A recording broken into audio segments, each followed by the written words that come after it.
taruh Pak.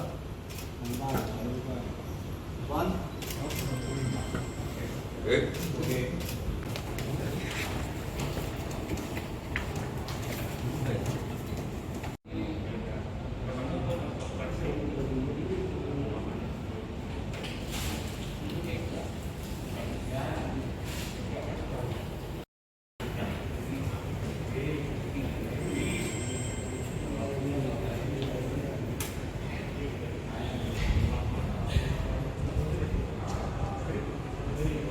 Lihat tampilan secara umum, ya mungkin bisa di zoom. Tampilan secara umum ini memang didesain sedemikian rupa mirip seperti uang rupiah pecahan 100.000 asli dengan ukuran yang sama, warna.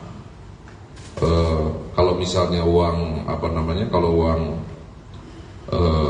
yang biasa digunakan hanya untuk lembaran depan, ini biasanya sampingnya putih, tapi ini didesain sangat bagus. Nah, inilah yang kami masih terus lakukan pendalaman, dan untuk membuktikan apakah ini kategori palsu atau tidak, kami masih berkoordinasi dengan Bank Indonesia. Pak Kapolres, untuk Anja sendiri kan berani menawarkan pinjaman melalui sarana chat dan door to door, itu udah berapa lama beraksi, dan yang kedua itu bagaimana korbannya mengetahui bahwa uang yang digunakan itu palsu itu? Korban mengetahui uang yang pertama ini, uang yang diberikan itu palsu, ya berawal dari pertama menghitung. Ya. Pada saat menghitung jumlah ikatan yang dijanjikan sebesar 2 miliar rupiah, ternyata tidak mencukupi 2 miliar, dan di bagian bawah tas ternyata diselipkan juga model potongan balok kayu. Ya, ini untuk mengganjal di bagian bawah supaya terlihat penuh. Di atasnya dilapis dengan lembaran yang sama menyerupai uang asli.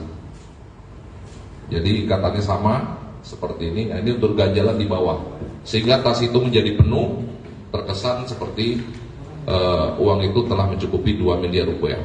Nah, ini dihitung oleh korban. Ternyata korban mengetahui ada bantalan balok untuk mengganjal bagian bawah. Inilah yang membuat korban melaporkan terjadi penipuan, dan setelah kami dalami ternyata uang yang diberikan dikemas dalam satu tas tersebut bukan uang yang asli.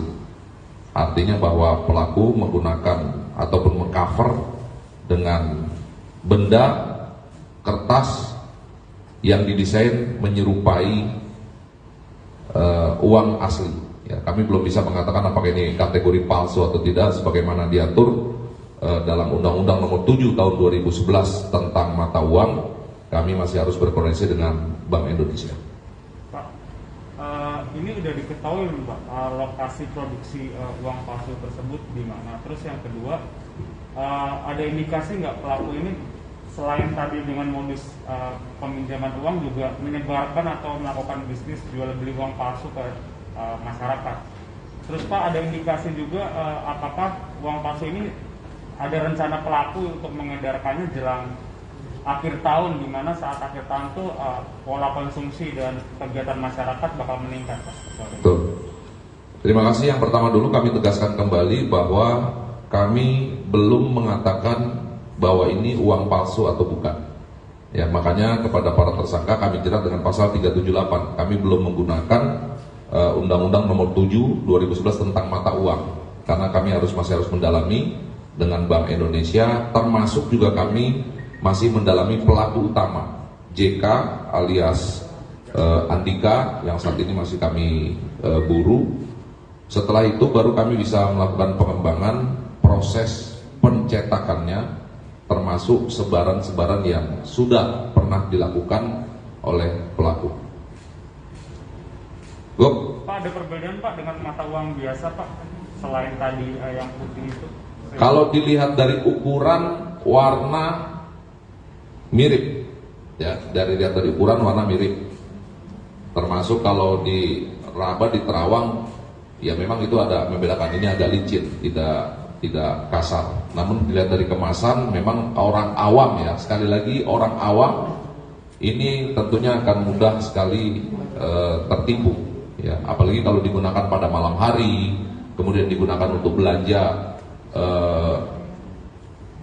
di, mohon maaf ya, mungkin di warung-warung kecil, ini mungkin akan sangat tersamar sekali ya. Pak, itu ada tanda airnya atau enggak, Pak? Tidak ada. Ya, tidak ada, makanya ini sangat riskan, rentan kepada masyarakat umum ya, masyarakat umum yang tentunya sulit untuk membedakan mana yang asli ataupun mana yang menyerupai ya, mana yang asli ataupun menyerupai, apalagi kalau digunakan transaksi pada malam hari. Oleh karenanya kami mengingatkan agar berhati-hati, khususnya ya masalah peminjaman ataupun orang yang menjanjikan memberikan modal usaha agar diperhatikan. Betul. Pak Kapolres, itu kan ada bacaan di uang permainan gitu. Betul. Apakah korban tidak melihat kalau itu ada bacaannya uang permainan? Pengakuan korban dia tidak sadar. Ya, korban merasa bahwa apa yang diharapkan pinjaman untuk modal usaha didapatkan, dan korban meyakini bahwa pinjaman ini bisa didapatkan dengan biaya administrasi sebesar 100 juta. Kemudian kami tambahkan, dari uang 100 juta hasil kejahatan telah disebar, ya, telah disebar dibagi kepada 3 orang. Jadi uang 100 juta DPO tersangka Joko alias Andika mendapatkan sebanyak 53 juta rupiah. Kemudian tersangka DL mendapatkan bagian 32 juta rupiah dan tersangka NC mendapatkan bagian 18 juta. Total seluruhnya 100 juta. Pak, perkenalan pelaku dengan korban dari mana, Pak? Antara NC dengan korban ini dari mulut ke mulut, termasuk juga pelaku menunjukkan identitas bahwa pelaku NC pernah bekerja di salah satu bank pemodalan, Bank PNM. Pak Kapolres, menegaskan kembali, Pak, artinya bacaan uang mainan itu ada di semua uang itu atau Ada. Semuanya berarti, Pak? Ada. Dan menurut informasi dari korban bahwa ada lembaran pertama yang memang asli, itu yang ditunjukkan. Ya, lembaran pertama asli ditunjukkan, ini yang ditunjukkan bahwa ini uangnya diberikan satu ikat, dimasukkan kembali dalam tas. Yang diberikan pada saat transaksi pertama hanya satu tas, kemudian kami kembangkan, kami berhasil menyita satu tas lagi, dan total keseluruhannya ada 28 ikat yang masing-masing satu ikat 100 juta rupiah. Total keseluruhan identik ataupun mirip dengan 2,8 miliar rupiah. Oke?